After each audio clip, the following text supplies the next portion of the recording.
우리 하나님 말씀 받겠습니다. 로마서 11장 1절부터 6절 말씀 그리고 36절 말씀을 봉독해 드립니다. 하나님 말씀 로마서 11장 1절부터 6절 그리고 36절 말씀을 봉독해 드립니다.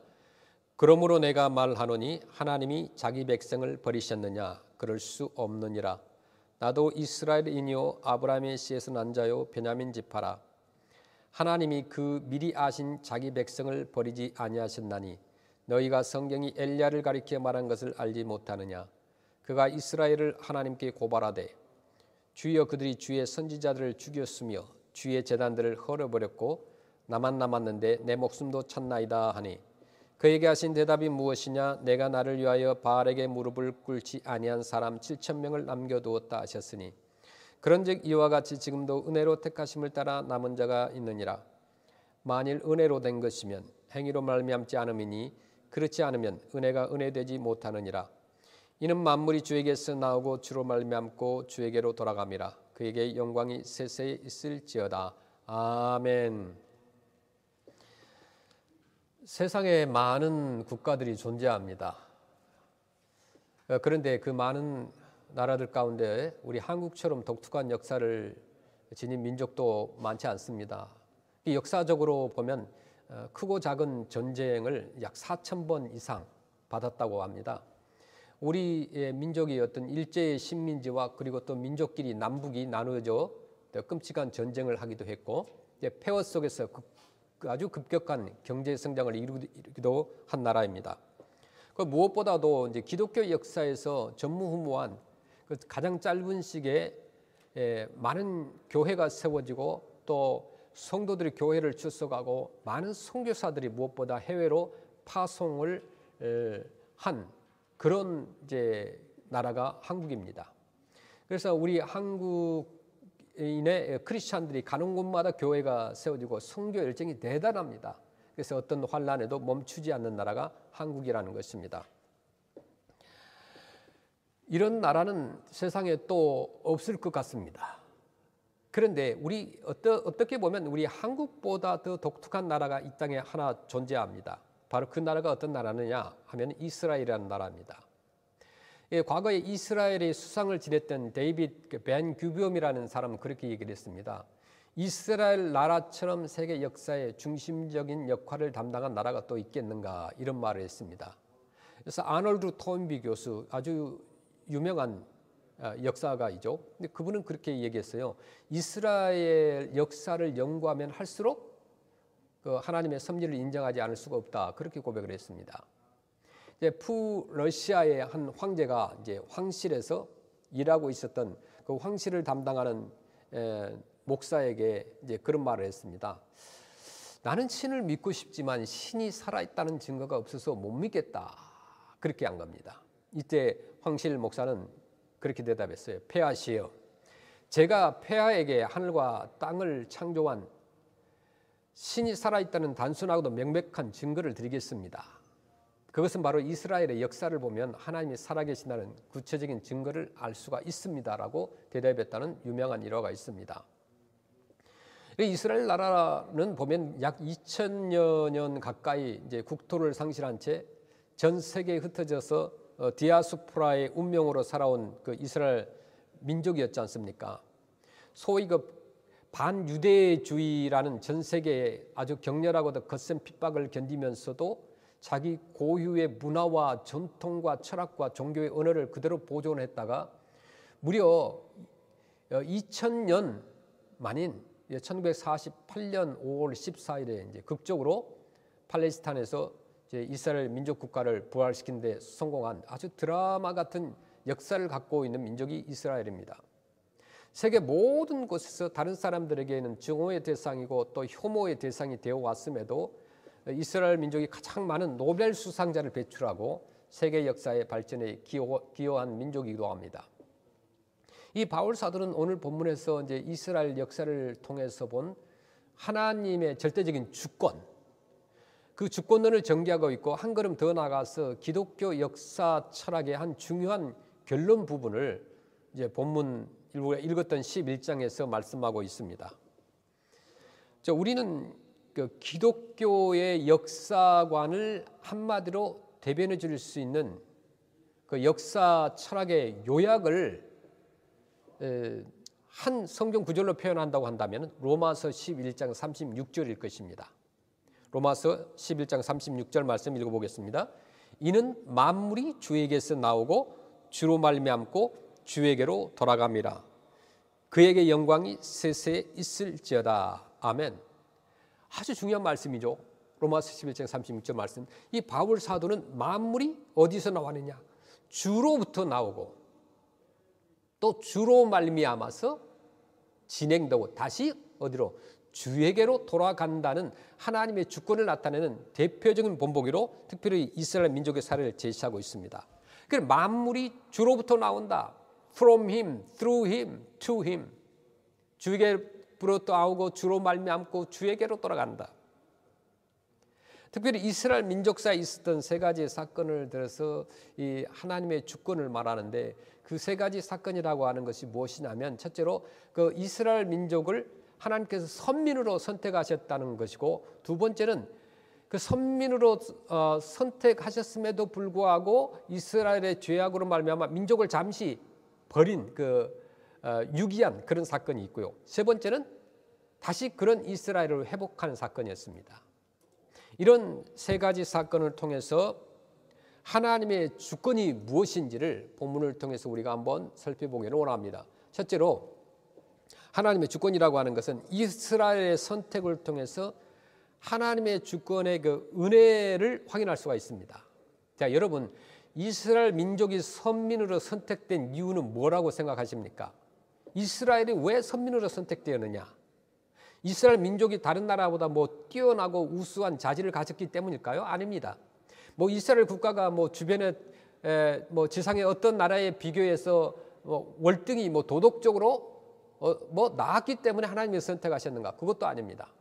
전적으로 하나님의 은혜와 이 주권에 의해서 선택되어졌다는 것을 강조하고 있는 겁니다. 이 로마서 9장에 보면은 이제 그 야곱과 에서에 대해서 나오죠. 그 어머니의 뱃속에서부터 야곱은 사랑했으나 에서는 미워했다는 말씀을 우리가 압니다. 여기서 야곱과 에서라고 하는 것은 그냥 단순히 한 인간 개인으로 보는 것보다도 우리는 그 야곱은 이스라엘 민족의 대표로 보는 것이 정확한 해석이라고 볼 수가 있습니다. 그러니까 야곱의 생애를 살펴보면은 그 야곱이 얼마나 사랑받지 못한 행동을 많이 했잖아요. 그럼에도 불구하고 그를 사랑하셨을 뿐 아니라 그가 태어나기 전부터 그를 사랑하신 그 하나님의 경륜과 또 그것은 야곱을 통해서 이루어질 그 이스라엘 민족에 대한 특별한 계획이 이전부터 이미 하나님에게 있었고 그 계획으로 인해서 하나님은 이스라엘 민족을 선민으로 선택하셨다는 사실을 우리가 알 수 있습니다. 이런 하나님의 선택에도 불구하고 이스라엘 민족은 막상 하나님이 보내주신 예수 그리스도 그 메시아를 거절했어요. 그리고 복음을 불순종했습니다. 특히 로마서 10장 16절 말씀에 보시면은 그러나 그들이 다 복음을 순종하지 아니하였도다. 이사야가 이르되 주여 우리가 전한 것을 누가 믿었나이까 하였으니 아멘. 여기 본문에서 말씀하기를 이스라엘 백성들의 대부분이 다 복음을 불순종했다고 말씀합니다. 그렇다면 하나님이 이 백성을 선택하셨다는 선택의 의미는 어디에 있는가? 이스라엘의 불순종 때문에 하나님의 선택이 무효가 된다는 것인가? 그렇지 않습니다. 하나님은 그 백성을 선택하셔서 하나님이 이루고자 하셨던 하나님의 계획을 성취하기 위해서 그 많은 이스라엘 백성의 그 불신앙에도 불구하고 그들 가운데 아직도 믿는 사람들을 남겨두셨다는 겁니다. 사도 바울이 자신도 그 중에 한 사람이었다고 얘기하죠. 엘리야 시대에 이제 바알에게 무릎을 꿇지 아니한 7,000명을 남겨두신 것처럼 아직도 하나님은 믿음의 사람들을 이스라엘 백성 가운데 남겨두셨고 또 그들을 통해서 하나님이 하시고자 하는 일들을 지금도 여전히 하고 계신다는 것입니다. 그것이 본문이 강조하는 말씀이에요. 그런데 이 남은 자들이 믿음의 백성으로 남아서 하나님에 의해서 쓰임을 받을 수 있었던 이유는 무엇이냐 이거죠. 그들은 뭐 특별한 사람들도 아니었습니다. 그저 하나님의 은혜에 의해서 택함을 받은 것뿐이에요. 그 사실이 이제 로마서 11장 5절 6절에 기록되어 있는데, 그런즉 이와 같이 지금도 은혜로 택하심을 따라 남은 자가 있느니라. 11장 6절에 만일 은혜로 된 것이면 행위로 말미암지 않으니 그렇지 않으면 은혜가 은혜되지 못하느니라. 아멘. 그러니까 로마서 11장을 한마디로 요약한다고 한다면 이스라엘 민족이 하나님께 쓰임받는 민족으로 아직도 존재하는 이유는 하나님의 절대적인 주권, 선택 때문이고 하나님의 주신 은혜 때문이라는 거예요. 여러분요, 이것이 비단 그 이스라엘 민족에게만 적용될 것인가? 저와 여러분들 오늘 우리 크리스찬들을 한번 생각해 보시길 바랍니다. 우리가 오늘날 뭐 교회를 나가고 예배를 드리고 찬양을 드리는 것, 하나님 앞에 쓰임을 받을 수 있는 것은 우리가 어떤 다른 사람보다 믿음이 좋아서 나은 점이 있어서 그런 것일까요? 우리가 왜 이런 하나님께 사랑을 받는 특권을 누릴 수 있겠느냐 이거요. 우리가 부족하고 연약하지만 우리가 정말 많은 사람들에게 복음을 전하고 선교하고 이렇게 하나님 앞에 쓰임 받을 수 있는 그 원인은 저와 여러분요 공로가 있어서가 아닙니다. 우리가 업적이 있어서 그런 것이 아니에요. 그것은 전적인 하나님의 주권 때문에 우리를 그렇게 쓰시고자 하시는 하나님의 은혜에 예비하신 계획 때문이라는 것을 우리가 믿길 바랍니다. 두 번째로 사도 바울은 하나님의 절대적인 주권을 이스라엘 역사에 버림받은 사건에서 찾아내고 있는데, 여기서 우리는 하나님의 주권의 섭리성을 찾아볼 수가 있습니다. 소수의 남은 자들은 하나님을 믿었지만 대다수의 이스라엘 백성들은 여전히 하나님을 불신앙하고 불순종하는 자리에 있었어요. 도대체 이스라엘 백성을 선택해 놓고도 대부분의 이스라엘 백성들이 오늘 불신앙의 자리에 있도록 그들을 허용하시는 이유가 과연 무엇이냐 이거죠. 결론부터 말씀드리면 그 이유는 간단해요. 이방인의 구원의 기회가 되기 위해서라는 거죠. 하나님께서 이스라엘 백성들을 선택했지만 그들 하나님을 믿지 않지만 하나님께서 그대로 놔두는 것은 이방인의 구원의 계획을 위해서라는 거예요. 로마서 11장 1절 말씀 보시겠습니다. 내가 이방인인 너에게 말하노라. 내가 이방인의 사도인 만큼 내 직분을 영광스럽게 여기노니. 아멘. 이스라엘 백성이 불신앙과 불순종으로 하나님 앞에서 넘어졌기 때문에 구원이 이방인에게 도달하여서 이스라엘로 식이 나게 하셨다는 말씀인데, 이 말씀을 쉽게 말하면 이렇게 표현할 수 있습니다. 우리 많은 남성들이 좋아하는 게 축구죠. 이 축구 경기 중에서 이제 하나님께서 복음이라는 공을 이제 이스라엘의 마당에다 던져 주었어요. 이 복음을 받아들이면 이스라엘 백성에게는 축복인 거예요. 그런데 이스라엘 백성들이 이 복음의 공을 거절하고 공을 멀리 차버렸습니다. 그랬더니 그 복음의 공은 이방인에게 가서 전 세계로 돌아다니게 되었다는 거예요. 이 복음을 받은 민족마다 구원을 경험하고 축복을 경험하게 되고 나라가 달라지고 민족이 달라지고 사회가 변하고 모든 것이 바뀌게 되었다는 것입니다. 그러자 이스라엘 백성들이 시기가 나게 된 것이죠. 그래서 하나님은 어느 날 역사의 마지막 날에 이스라엘 백성들로 하여금 다시 모두 다 주님 앞에 돌아올 그러한 놀라운 일을 준비하셨고, 그때까지 복음의 역사는 이스라엘이 복음을 거절했기 때문에 이방인에게로 복음의 역사가 시작되어 새로운 역사의 어떤 무대가 펼쳐지도록 섭리하셨다는 것입니다. 그러니까 하나님께서 이스라엘을 많은 민족 가운데서 선택하셨다는 사실을 이스라엘 외의 다른 모든 민족들은 하나님께서 버리기로 작정하셨다고 이해하면 또 잘못된 해석입니다. 선택의 교리에 대한 가장 성경적이고 또 창조적인 접근이 있다고 한다면 그것은 소명론적으로 접근해야 되는데 하나님께서 이스라엘 백성을 먼저 선택을 하셨는데 그 이유가 뭐냐? 이스라엘 백성만 구원하시려는 것이 아니라 먼저 선택된 이스라엘 백성을 통해서 많은 이방 민족들이 구원을 얻게 하려는 섭리가 있었다는 것입니다. 그러나 이스라엘 백성들은 이 복음을 거절하고 또한 그 선민된 축복을 이웃 나라들에게 나누어 주지도 않았고 자기들만 특권을 누리려고 했던 것입니다. 이것이 이스라엘 백성들이 하나님께 버림받게 되는 과정인 것입니다. 그러나 이스라엘 백성들의 버림받은 그들 자체의 버림으로 끝나는 것이 아니라 그 버림이 오히려 이방인들의 구원의 기회가 되었다는 사실은 얼마나 신기하고 묘한 신묘막측한 하나님의 섭리인지 모릅니다. 그 이스라엘 백성들이 복음을 거절하자마자 이제는 이방인들에게 구원의 기회가 제공되었고 이스라엘 백성들이 받아야 할 놀라운 축복을 이방인들이 누리게 된 거예요. 그래서 로마서 11장에서 바울 사도는 이 사건을 이 참 감람나무 비유를 통해 설명하고 있는데 이제 로마서 11장 17절 이하에 보면 그렇게 말씀합니다. 또한 가지 얼마가 꺾였는데 돌 감람나무인 내가 그들 중에 접붙임이 되어 참 감람나무 뿌리의 진액을 함께 받는 자가 되었은즉 이렇게 말씀합니다. 참 감람나무의 가지가 꺾여졌습니다. 그 꺾여진 가지의 자리에 돌 감람나무를 접붙였던 거예요. 그랬더니 참 감람나무의 뿌리로부터 받아 올리는 자양분과 수분과 진액을 돌 감람나무 가지가 받게 됐다는 것입니다.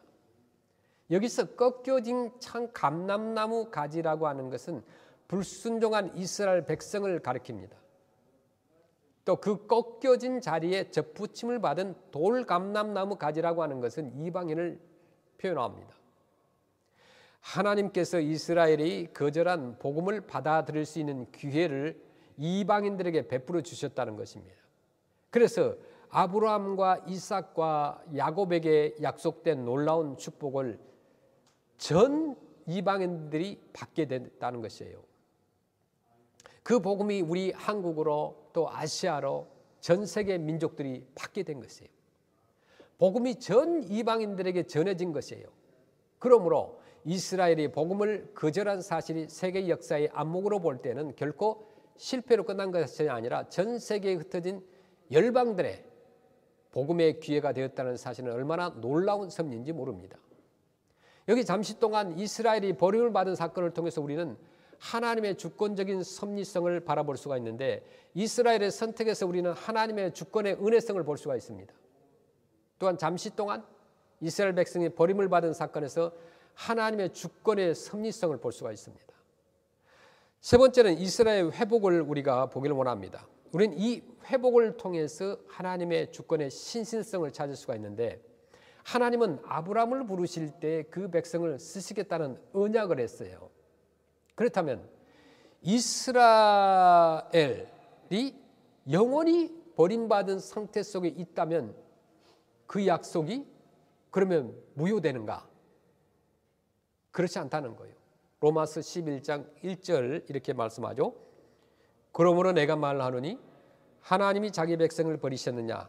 그럴 수 없느니라. 나서 이스라엘이요 아브라함의 씨에서 난 자여 베냐민 지파라. 사도 바울이 하나님께서 자기 백성을 영원히 버릴 수 없다는 증거로 바로 자기 자신을 가리키고 있습니다.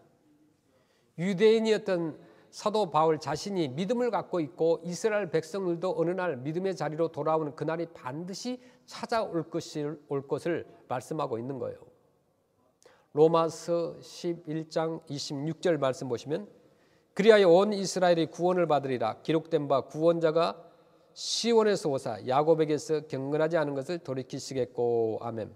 그러니까 민족적으로 그 백성 전체적으로 부흥이 일어나게 되고 그들이 외면하고 십자가에 못 박은 예수 그리스도 앞으로 반드시 돌아오게 될 것이라고 말씀하는 거예요.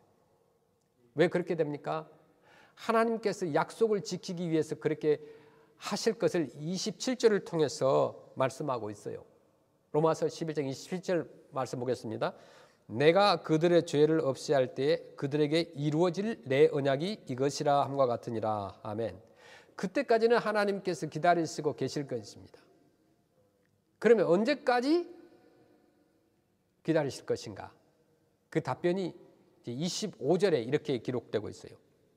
로마서 11장 25절에 형제들아 너희가 스스로 지혜 있다면서 이 신비를 너희가 모르기를 내가 원하지 아니하노니 이 신비는 이방인의 충만한 수가 들어오기까지 이스라엘에 들어는 우둔하게 된 것이라. 아멘.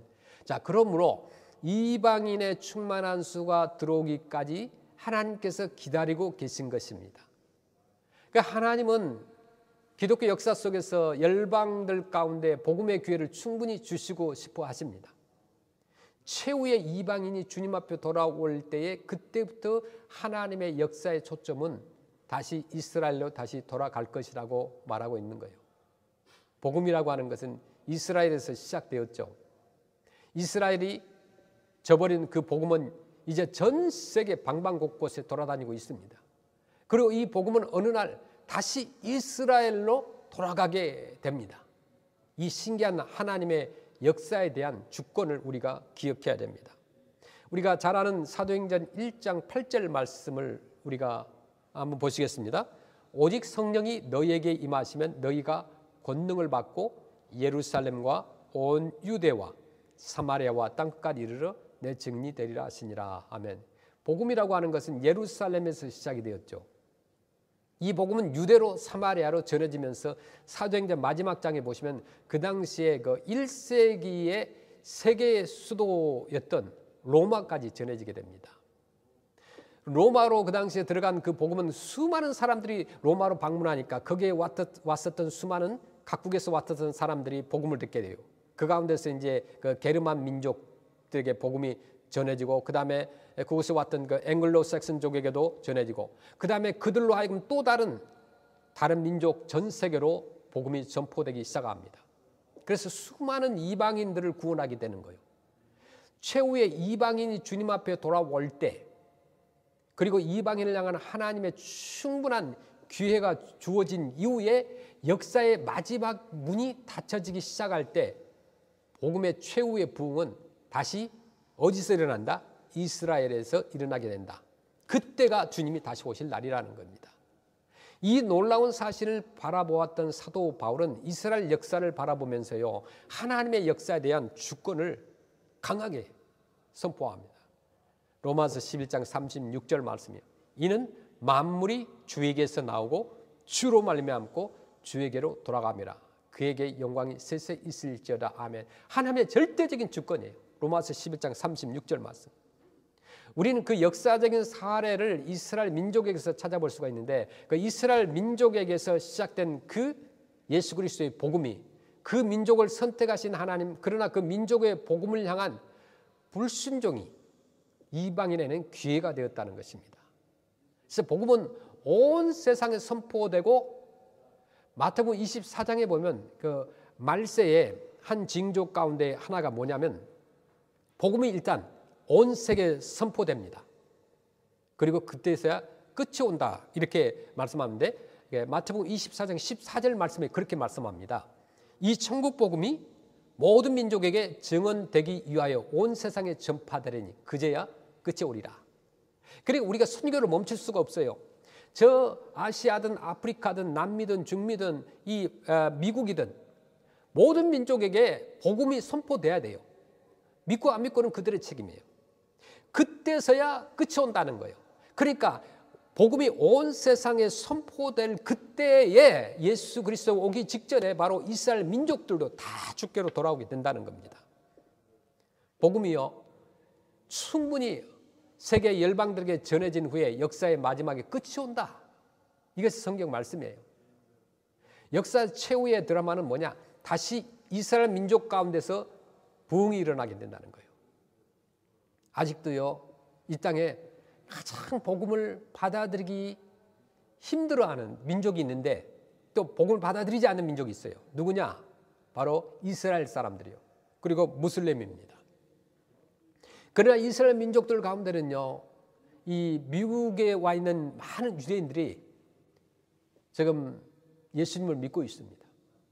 그리고 유대인들을 전도하는 선교 단체들도 많이 생겼어요. 그래서 주님 앞에 돌아옵니다. 아주 유대인 전도 단체들이요 급속히 늘어나고 있고, 또 실제적으로 이스라엘에 가서 세계에 흩어진 유대인들을 향해서 복음을 전하고 있기도 합니다.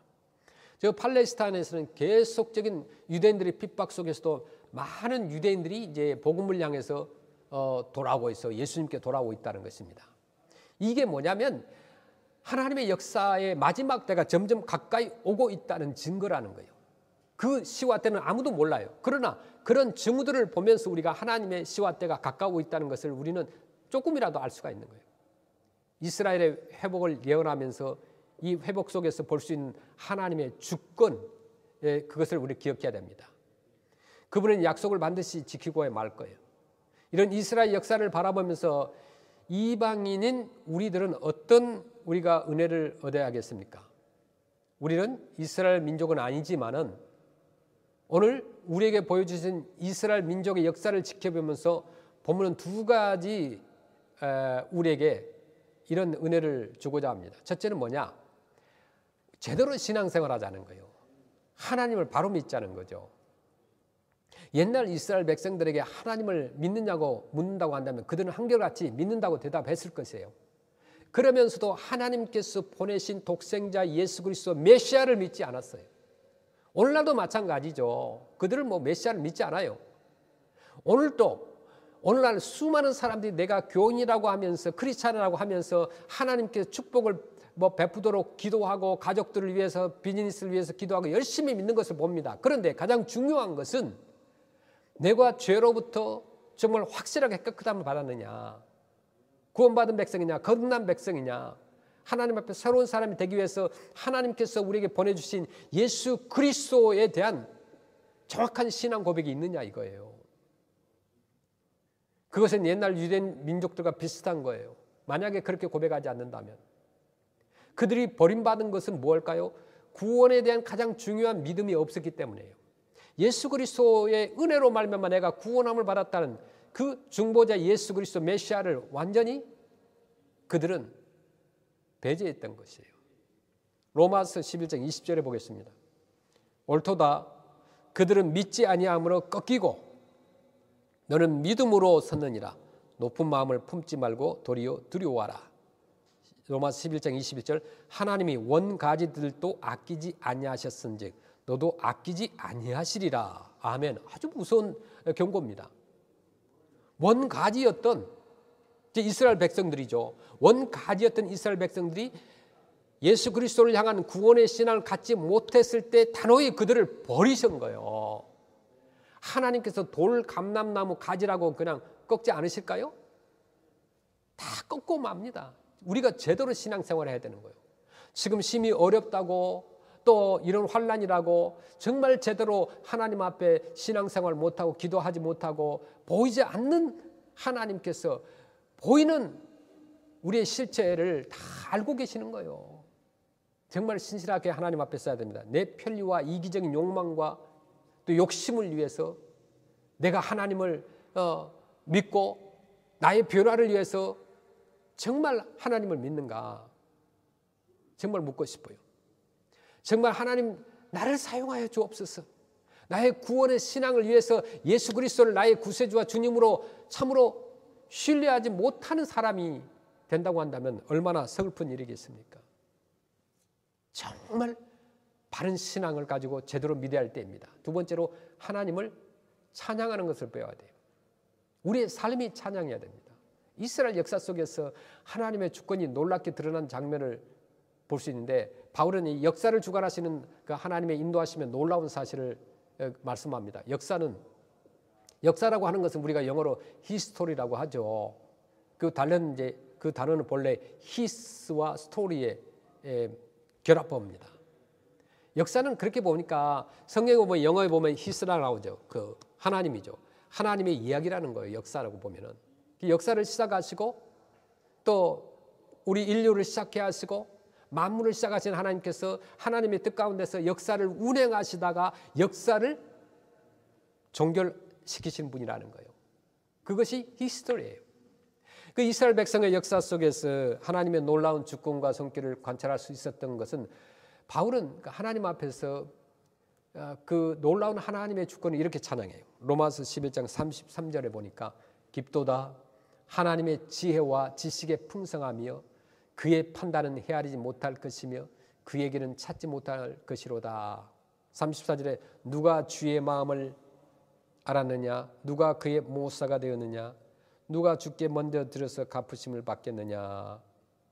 11장 36절에 그러면서 이는 만물이 주에게서 나오고 주로 말미암고 주에게로 돌아갑니다. 그에게 영광이 세세 있을지어다. 아멘. 그 구원의 하나님께서 동일한 그 구원을 내게도 주시고 나와 더불어서 언약을 맺으시고 나를 쓰시고 나를 섭리하시는 나의 하나님이 되신 것을 찬양을 드립니다. 내 한평생 역사의 주인이신 하나님께서 내 개인의 역사에도 주인이 되시니까 나를 인도하시고 주장하셔서 나를 쓰시고 나를 향하신 하나님의 뜻을 이루기를 원합니다. 이런 고백이 있어야 돼요. 그 하나님 앞에서 우리의 찬양과 권세와 영광을 돌리시기를 소원합니다. 하나님의 주권에 은혜로움이 얼마나 감사한지요. 하나님의 주권의 섭리하심이 얼마나 감사한지요. 하나님의 주권의 신실하심이 얼마나 감사한지요. 아멘.